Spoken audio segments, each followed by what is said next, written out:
நீ நானும் ஒண்ணு டீ கடையில பண்ணு அப்படிங்கிற ஸ்டாலின் வாயில மண்ணு. தமிழ்நாடு மக்கள் தலையில மண்ணுங்க. அவங்களுக்கு என்னங்க, அவங்க கோடி கோடி கோடியா வச்சிருக்காங்க.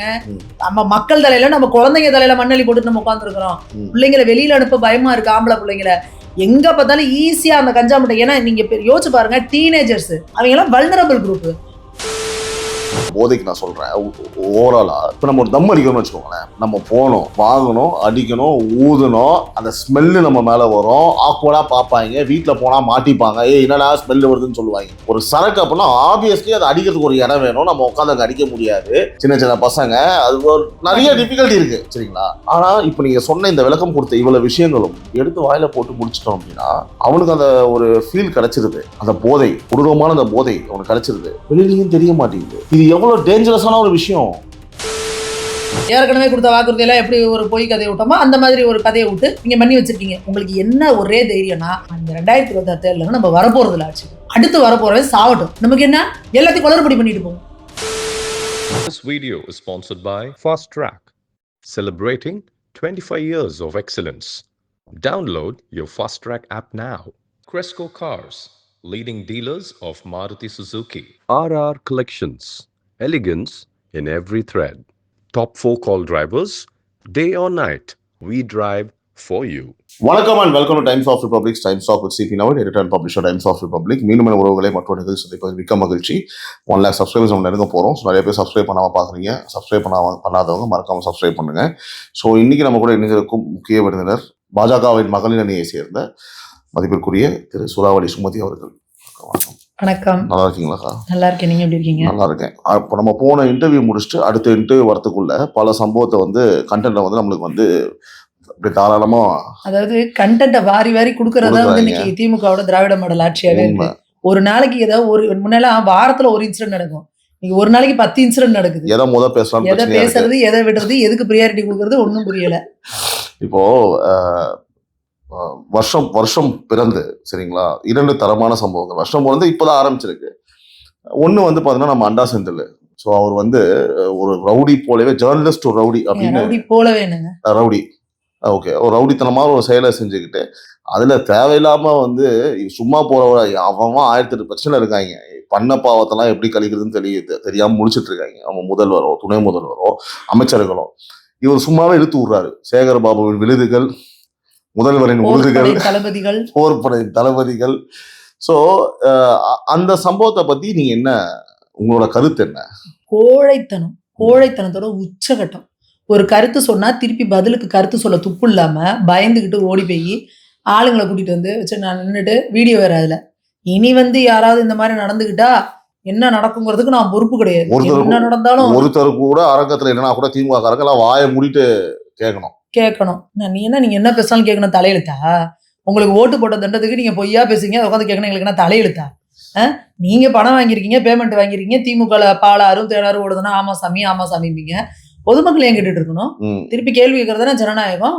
நீ உங்களுக்கு எங்களுக்கு என்ன பேச்சுரிமை, எழுத்துரிமை, கழுத்துரிமை எதுவுமே கிடையாது. யூடியூப்ல ஏதாவது வீடியோ போட்டா அவனை வீடு புந்து அடிக்கிறது, அவனை தூக்குறது, ஃபேஸ்புக்ல ட்விட்டர்ல ஒரு போஸ்ட் போட்டா அதுக்கு நீங்க வீடு புந்து தூக்குறது, என்ன மாதிரி கேவலமான ஒரு ஆட்சியை நடத்திக்கிட்டு இந்த ஆட்சி ஆகா ஓஹோ நல்லா இருக்குன்னு நீங்க பேமெண்ட் ஹெவியா வாங்குறீங்க, கோடி கணக்குல வீடு கட்டுறீங்க, கார் வச்சிருக்கீங்கன்னு சொல்லி இவர் நாஞ்சல் சம்பத் ஐயா பேசினாரு. உங்களுக்கு அவரே டிக்ளேர் பண்ணிட்டாருங்க ஓபன் ஸ்டேஜ்ல, என்னை திமுக சொம்புன்னு சொல்லாதீங்க, நான் அண்டா அப்படின்னா. அப்ப என்னன்னா, சொம்புனா கொஞ்சம் தான் அமௌண்ட் பேமெண்ட் ஆகும், அண்டானா அண்டா சைஸுக்கு நான் ஹெவியா என்னை கவனிக்கிறாங்க, அதனால என்னை அண்டானு கூப்பிடுங்க அப்படின்னு சொல்லி ஓப்பனா டிக்ளேர் பண்ணிக்கிட்டவரு. அப்புறம் திமுக காரன்னு சொன்னா உங்களுக்கு பதட்டமா இருக்கு. பேடிஎம் 200ன்னு சொல்லிட்டாங்களாம். பேடிஎம் 200 பெறப்பட்ட தொகை 200ன்ட்டாங்களா? ஏன்னா போய் இன்னைக்கு கேவலமா ஒரு 200 ரூபா வாங்கிட்டு பேசுறோம்னு நினைச்சிட்டியாடா? கம்மியா சொல்லிட்டேன்னு கவலை இருக்கு. இந்த பசங்களுக்கு புரியல. இந்த 200 ரூபாங்கிறது என்னன்னா, இந்த ட்வீட் போடுறாங்கல்ல, அதை ஒரு ரீட்வீட் பண்ணா 200 ரூபா. அண்ணன் எல்லாம் கிட்டத்தட்ட லட்சக்கணக்கில் கோடி கணக்குல கவனிச்சுட்டு இருக்காங்க. இன்னைய பேர் என்னடா 200 ரூபான்னு சொல்றீங்க அப்படின்னு சொல்லிட்டு. இல்ல என்னன்னா, இதே திமுகவை சேர்ந்தவர்கள் நம்ம ஒரு எதிர்த்தரப்புல இருக்கிறவங்க ஒரு கருத்து சொன்னா எவ்வளவு கேவலமா இங்க கமெண்ட் போடுறாங்க, கத்துறாங்க, எப்படி பெண்களா இருந்தா கூட இழிவுபடுத்துறாங்க. அப்ப எல்லாருமே இந்த மெத்தடை ஃபாலோ பண்ணா முதல்வருக்கு சந்தோஷமா இருக்குமா? இதுல என்ன கொடுமைனா, லைவா அங்க எல்லா வீடியோவும் ரெக்கார்ட் ஆயிட்டு இருக்கு. வீடியோ போட்டுட்டு தாக்குதலுக்கு இறங்குறாரு அவரு நம்ம அண்டா. இந்த லட்சணத்துல கைது நடவடிக்கை எல்லாம் யார் மேலன்னு பாத்தீங்கன்னா பிஜேபி காரங்க மேல. பாஜக இளைஞர் அணியில இருக்க அத்தனை பேர் மேல வழக்கு போட்டிருக்காங்க. அவங்களை தூக்கி சிலர் உள்ள வச்சிருக்காங்க, சிலர் இப்ப தேடிக்கிட்டு இருக்காங்க. கஞ்சா கடத்தினவன் இந்த பொண்ணை இது பாலியல் குற்றம் பண்ணவனும் தெருவில் சுத்திக்கிட்டு இருக்கான். போய் ஒரு கருத்தரங்கத்துல பேசிட்டு இவங்களே வாலண்டியரா ஆளை வச்சு வீடியோ போட்டுட்டு அடிப்பேன் பாடுறான் நிற்கவாங்களாம். அவங்களுக்கு போய் நின்னாங்கன்னா அவங்க மேல வழக்கு போட்டு அடி இவங்ககிட்ட வாங்கிக்கிட்டு எதிர்த்து ஏன்டா அடிச்ச அப்படின்னு சொல்லி கேட்டா அவங்கள வந்து வழக்கு போடுவாங்களாம், அவங்கள தூக்கி உள்ள வைப்பாங்களாம். சரி நடக்கட்டும், எத்தனை நாளைக்கு அணைய போற வழக்கு பிரகாசமா எரியும், இன்னும் ஒரு 2 மாசம் இருக்கு, எரியட்டும். அதுக்கப்புறம் யார் ஆட்சி வருது, என்ன நடக்குது அப்படின்றத பார்த்துக்கலாம். அதை தொடர்ந்து கீழ்ப்பாக்கில் இருக்கக்கூடிய அரசு மருத்துவமனைக்குள்ள உள்ள பூந்து ஒரு ரவுடியை வந்து வெட்டியிருக்காங்க. நான் தான் சொன்னேன் தம்பி, நேற்றே நீங்கள் நியூஸ் பேப்பர் பார்த்தீங்கன்னா இது மாதிரி இன்னும் நிறையவே இருக்கும். நமக்கு எதை பேசுறது எதை விடுறது, இதை யார் பேசணும்? மீடியாக்கள் பேசணும், மீடியாக்களில் டிபேட் வைக்கணும். இப்போ இணையா ஒரு கவர்மெண்ட் ஹாஸ்பிட்டலுக்குள்ள பூந்து வெட்டுறாங்க அப்படின்னா அப்போ எங்கே தான் மக்களுக்கு பாதுகாப்பு இருக்கு? காவல்துறைக்கு அதிக பக்கத்துலேயே வச்சு, போலீஸ் ஸ்டேஷனுக்கு பக்கத்தில் வச்சு வெட்டுறானுங்க. ஒரு பப்ளிக்கான ஏர்போர்ட்டுக்கு பின்னாடி வச்சு ஒரு பொண்ணை வந்து 3 பேர் சேர்ந்து வந்து பாலியல் பலாத்காரம் பண்ணுறாங்க. டிஎஸ்பி ஆஃபீஸ் வாசலில் வச்சுட்டு அருவாளில் வெட்டுறாங்க. யாருக்கு தான் இவங்க பயப்படுவாங்க? போலீஸே அடிக்கிறாங்க, போலீஸை கத்தியில குத்துவேன்னு எகிரிட்டு போறாங்க. என்ன நடக்குது நாட்டுல? எங்க பார்த்தாலும் சட்டம் ஒழுங்கு சந்தி சிரிக்குது, ரொம்ப கேவலமா இருக்கு. இதுக்கு திரும்ப திரும்ப சொல்றோம், இந்த தைரியத்தை கொடுக்கறது எது அப்படின்னா போதை, கஞ்சாவையும் தாண்டி மெத்து, ஏகப்பட்ட சப்ஸ்டான்சஸ், அதெல்லாம் பேரே நமக்கு தெரியல. நம்ம இன்னும் நம்ம கத்திட்டு கிடக்குறோம், மெத்துன்னு நம்ம கத்திட்டு கிடக்குறோம். அதுக்கு மேல நேரம் போயிருப்பாங்க அட்வான்ஸ்டா அவங்க. எனக்கு ஏன்னா ஒரு கஞ்சா ஆயில் ஏதோ பிடிபட்டுச்சு, அது பாத்தீங்கன்னா இது இத்தினூன் இருக்கு, எவ்வளோட வேலைன்னா 9 கோடி அப்படிங்கிறாங்க. கஞ்சா ஆயில் பிடிபட்டதுன்னு. நாங்க என்னடா என்ன ஆயில், நமக்கு இன்னும் சமைக்கிற ஆயிலே என்னென்ன இதுல இருக்குன்னு நமக்கு புரியல.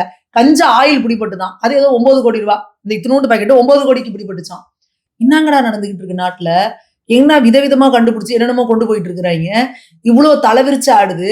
இதெல்லாம் யார் பார்க்கணும்? முதல்வர். அவர் என்ன பண்றாரு? போதையின் பாதையில் செல்லாதீர்கள்னு ஒரு வீடியோ சொல்யூஷன் கொடுத்துட்டோமா இல்லையா? நம்ம என்ன இப்படி போதையா இருக்கு, இதுக்கெல்லாம் நீங்க என்ன பண்ணீங்க, இப்படி போதை கலாச்சாரம் எங்க முதல்ல ஒரு வீடியோ போட்டாரு, போயிரு பேசாம. இதுதான் இவங்களோட சொல்யூஷனா இருக்குது. இதுல அடுத்த லெவல்ல பாத்தீங்கன்னா இந்த கஞ்சா கடத்துறவன், கஞ்சா விற்கிறவன், இந்த போதை பொருள் கடத்துறவனா யாருன்னு பாத்தீங்கன்னா இவங்க கட்சிக்குள்ளேயே உட்காந்துருக்கவங்க. இப்ப பாத்தீங்கன்னா ஒரு பொண்ணு கண்ணகி நகர்ல இருக்க கஞ்சா விற்கிறதுக்காக 18 முறை கைதான பொண்ணு போய் மாசு அவர்களோட நின்னுட்டு போட்டோ எடுக்குது.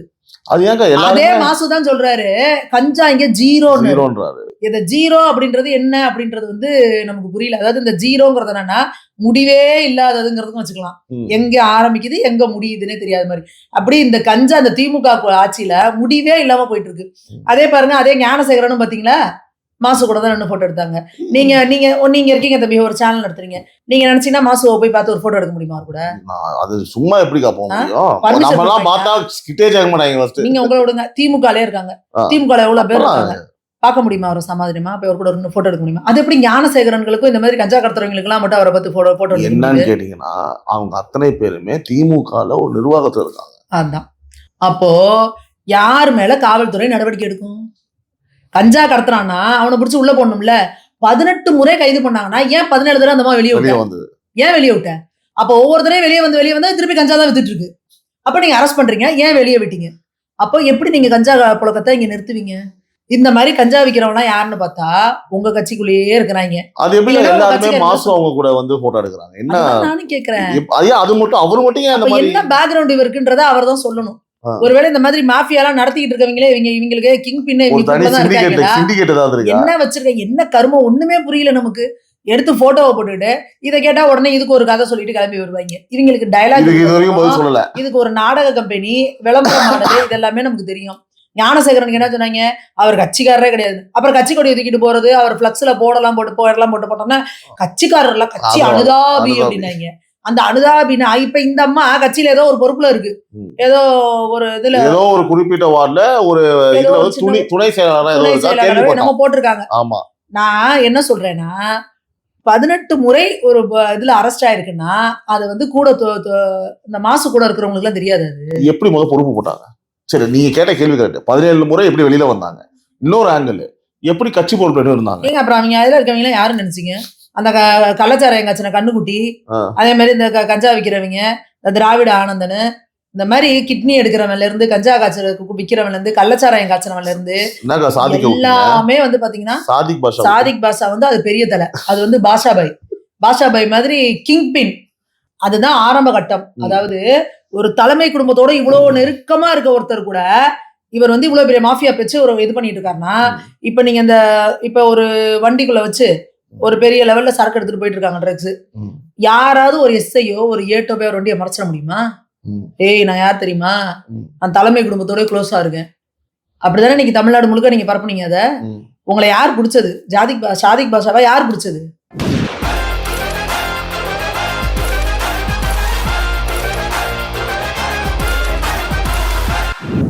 இந்தியாலாம் தாண்டி ஃபாரின்ல இருந்து பிடிச்சு கொடுத்தாங்க. இதான் இவங்க சொல்லியிருக்காங்க, தமிழகத்தை வந்து உலக லெவல்ல நாங்க உயர்த்துவோம்னாங்க. பண்ணிட்டாங்களே. அது எதுன்னு பார்த்தா கஞ்சா, இந்த இது என்னது, கஞ்சா கூட கிடையாதுப்பா, கஞ்சாலாம் ஜுஜுப்பி மாதிரி, அதுக்கு மெத்து கடத்துறாங்க. அதுக்கு இவங்க கிங் பின்னு இந்த தலைமை குடும்பத்தோட கூட்டத்துல இருக்கிறாங்க.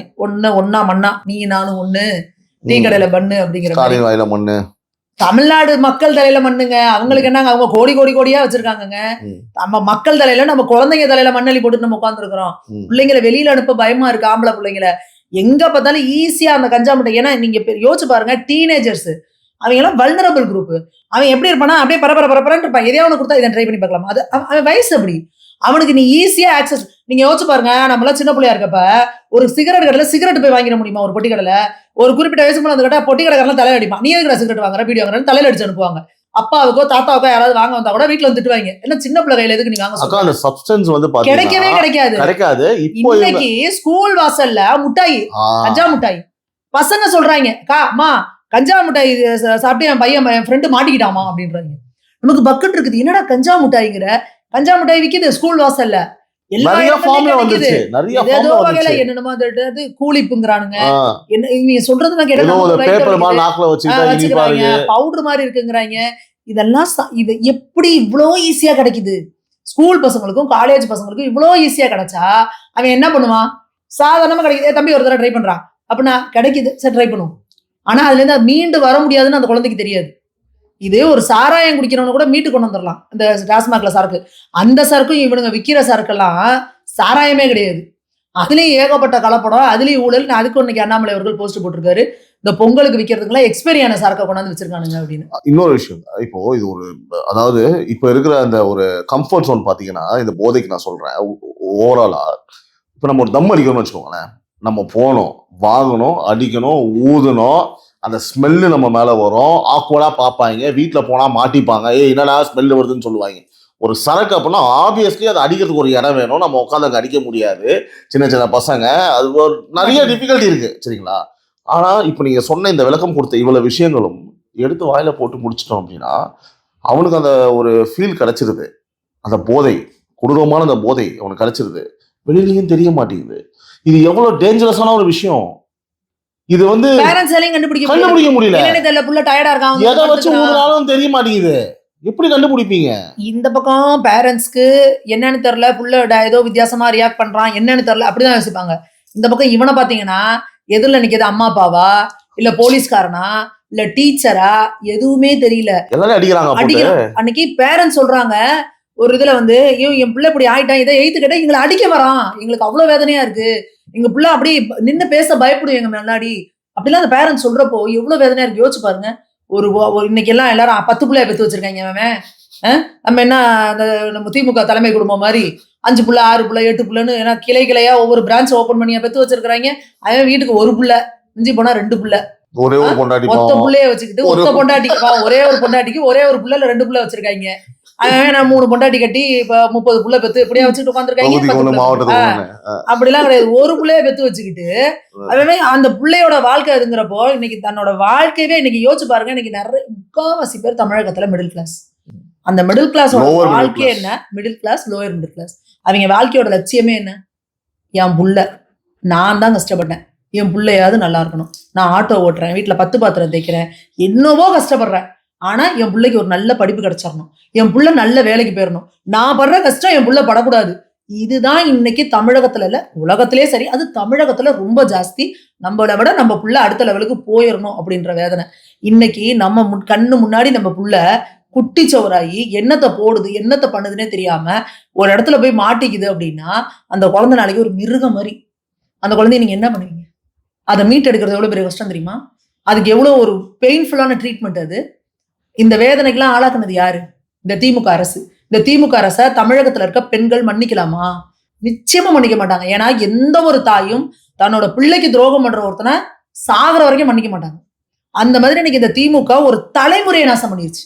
ஒரு தலைமுறை இந்த 5 வருஷத்துல இந்த 11வது அந்த போன 2021ல 11ஆவதோ 10ஆவதோ படிக்க இருந்தவன் இப்ப திரும்ப 11வது 12வது படிக்கிறவன். ஏன்னா 10th வரைக்கும் கொஞ்சம் வீட்டுல கொஞ்சம் கண்ட்ரோலா அப்படியே சொல் பேச்சு கேட்டுட்டு இருப்பானுங்க. 11 12வது காலேஜுக்குள்ள நுழைஞ்சிட்டாங்கன்னா அவங்க நம்ம கண்ட்ரோல்ல இருந்து போயிருவாங்க பசங்க. ரொம்பவும் அவங்களை நம்ம மானிட்டர் பண்ண முடியாது. அந்த 5 வருஷத்துல கிட்டத்தட்ட என்னாச்சு? தலைமுறை 2 3 தலைமுறையை நாசம் பண்ணிடுச்சு இந்த திமுக. அப்ப என்ன பண்ண போறோம்? நம்ம எப்படி இதை மீட்டெடுக்க போறோம்? இன்னும் அரசுகள் வந்தாலுமே இந்த பிரச்சனையில இருந்து மீட்டெடுக்கவே தமிழகத்துக்கு 5 வருஷத்துக்கு மேல ஆகும், 10 வருஷம் ஆகும். அடுத்த ஆட்சிக்கு வரப்போற அரசுக்கு இது மிகப்பெரிய சவால். நீங்க எவ்வளவு பெரிய நெட்வொர்க்கை கிரியேட் பண்ணி வச்சிருக்கீங்க.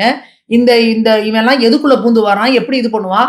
ஆல்ரெடி அடிக்ட் ஆனவன் இருக்கான்ல, இவனால இனிமே அதை போய் குடிக்காம இருக்கணும்னா இவனுக்கு கைகால் நடுங்கும். அந்த குழந்தைய பேரண்ட்ஸ் எப்படி இது பண்ண போறாங்க? அப்ப இந்த எல்லா வகையிலுமே பினான்சியலாவும் கடன் பாருங்க 10 லட்சம் கோடியை நெருங்க போகுது. அதே மாதிரி அரசு ஊழியர்களுக்கு இந்த ஓல்டு பென்ஷன் ஸ்கீமுக்கு நீயா ஒரு டாக்ஸ்னு ஒண்ணு போட்டு ஒரு உடான்ஸ் ஒண்ணு ஏற்கனவே கொடுத்த வாக்குறுதியெல்லாம் எப்படி ஒரு பொய் கதையை விட்டோமோ அந்த மாதிரி ஒரு கதையை விட்டு நீங்க பண்ணி வச்சிருக்கீங்க. உங்களுக்கு என்ன ஒரே தைரியம்னா அந்த 2026 தேர்தல நம்ம வரப்போறது இல்லை ஆட்சிக்கு. அடுத்து வரப்போறது சாவட்டும். நமக்கு என்ன எல்லாத்தையும் குளறுபடி பண்ணிட்டு போவோம். குளறுபடி கிடையாது சுமதி மேடம். அதாவது அவன் வாழ்வாதாரம் மட்டும் கிடையாது, அவனோட வாழ்க்கை அவனோட ஒரு தலைமுறையே நாசம் பண்ணிட்டாங்க இவங்களோட ஆதாயத்துக்கு. நான் கேக்குறேன், இந்த திமுக தலைமை குடும்பத்துக்கு காசுக்கு ஏதாவது பஞ்சமா? எத்தனை கோடி உனக்கு பத்தும்? 100 கோடி 1000 கோடி லட்சம் கோடி பத்தாதா உனக்கு? இன்னமும் இப்படி இந்த பசங்களோட இதெல்லாம் அடிச்சு வயிற்றுல அடிச்சு நீ வாயில போட்டுக்கணுமா?